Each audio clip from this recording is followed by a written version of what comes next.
welcome back to the Nightly Sports Call. I'm Rich Walsh, joined by Gene Collier. And before we get to the hotline, I'm going to read this question from Twitter. It's Jason Albert just tweeted me. He wants to know, is there any reason to believe this Pirates team will be better next year? Gene, that's a tough one. You know, I want to be optimistic about this team, but they would have to do so much, and that's kind of not their M.O. Just doesn't align with what they do, and I just don't. I'm really not too optimistic right now if they're going to bring back the same team, and I think that's what we're going to do, maybe minus Andrew McCutchen. You know, it depends. It depends. You know, if they keep McCutchen, they keep Garrett Cole, they add a starting pitcher, they add another bench player, they spend some money, yeah, then there's a chance they're going to be better. Are they going to do any of those things? I don't know. Yeah, I mean, I think they have to do so much. I would love to see them. They haven't even decided who the manager is or the general manager is at this point. So. I mean, that's a good question. I mean, both are kind of out in limbo. I believe that both could come back if they want to. That's kind of the belief that I have, just a feeling. I mean, but, you know, maybe Hurdle is through if they don't bring back McCutchen or they try to trade him and then he's back into that rebuilding mode, and maybe he doesn't want to go through that again. I mean, look how much fun it was winning, and now look where the Pirates are. And this was supposed to be their year. That's the sad thing right now with the Pirates. All right, back out to the phone lines, or out to the phone lines. Let's go out to John in Green Tree. How you doing, John? Hey, thanks for taking my call, guy. How you doing? No problem. What about these Pirates, man? They ain't going to go nowhere. If they don't win, they ain't going to go to the playoffs, to the World Series, or anywhere. Thank you. Yeah, you're welcome, John. They're not going anywhere this year, that's for sure. All right, thanks for your call. Let's go out to Derek in Pittsburgh. How you doing, Derek? Good. I have two comments about the Pirates. The ball went over the fence and it bounced back, and it didn't go straight up. And another comment about the Steelers, I'm going with the Steelers 45-10. The Steelers 45-10, is that what he said? Yeah, I like that. It's preseason. 45-10, I like it, Derek. All right, let's go out to Masterson in Regent Square. You up there, Masterson? Hello, Masterson. You there? Got you on pretty quick. I saw you just called. Masterson, what's up? Yes, what's shaking? Hey, what's up, buddy? How you doing? Good, thanks for calling. Good talking to you again. You by too, all man. means. Yep. Listen, you know, I mean, enough is enough is enough is enough is enough is enough. You know, when, Well said. you know, because the Pirates, the Pirates they keep trading people off in a way, you know, because the guy, the owner, he wants to save money. Are we ever going to get to the World Series again? I mean, you know. Thanks for your call, Masterson. You know, Gene, someone asked me this on Twitter the other day, and I forget.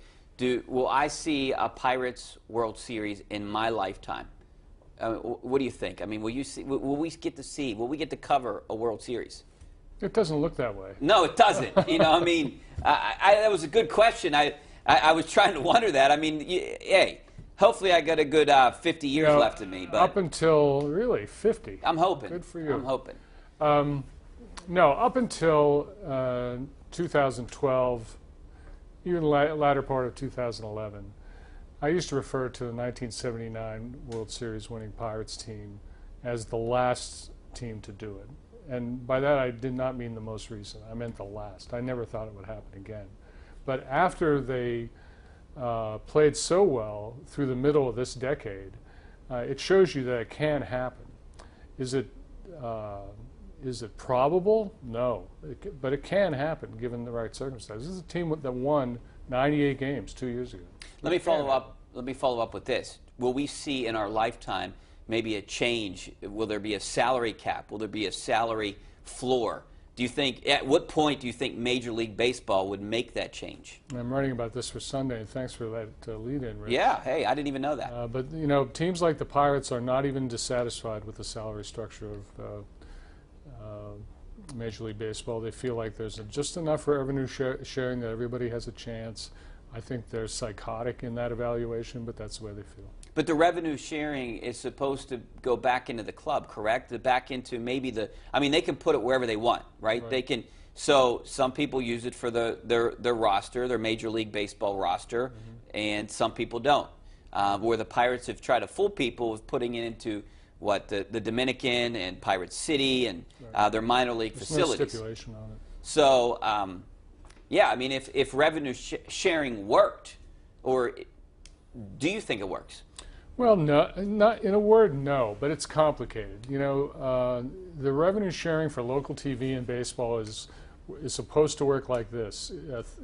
Everybody takes their local TV money, takes 30% of it, and throws it in a pot. It's distributed up until last year to all the 30 teams. Beginning this year, it's only distributed to the bottom 15 payrolls.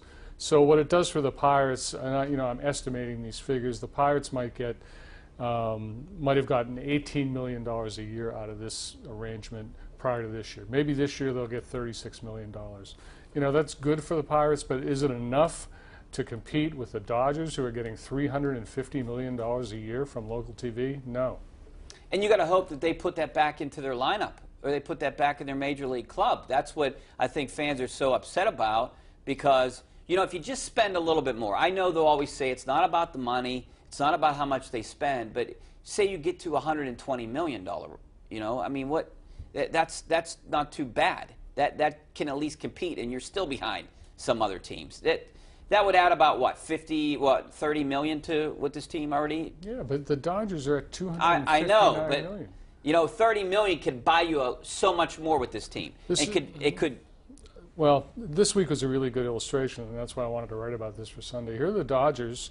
They come in here, they beat you 3 out of 4, and, you know, came within a pitch from beating you 4 out of 4 without their best hitter, without their best pitcher. They have $83 million in salary on the disabled list, and these games were, you know, I mean, they had no trouble winning 3 of these games. No, I mean, if you're going to pay $100 million for talent, and they're going to pay $260 million. You know, baseball's complicated, and it doesn't always work out the way you predict, but, you know, that's a pretty good advantage. 99 out of 100 times they win that game 3-2. Someone pitches a perfect game. All right, back out to the phone lines. Let's go out to Jim in Connellsville. How you doing, Jim? Hey, thanks a lot for taking my call. No problem. Yeah, here's what I think Bob Nutting needs to do for this team, for the 2018 team for next season. The first thing he has to do is to start in the dugout. You got Clint Hurdle. He's the main guy. He's got to go. The guy just caught. I disagree with that, but go ahead.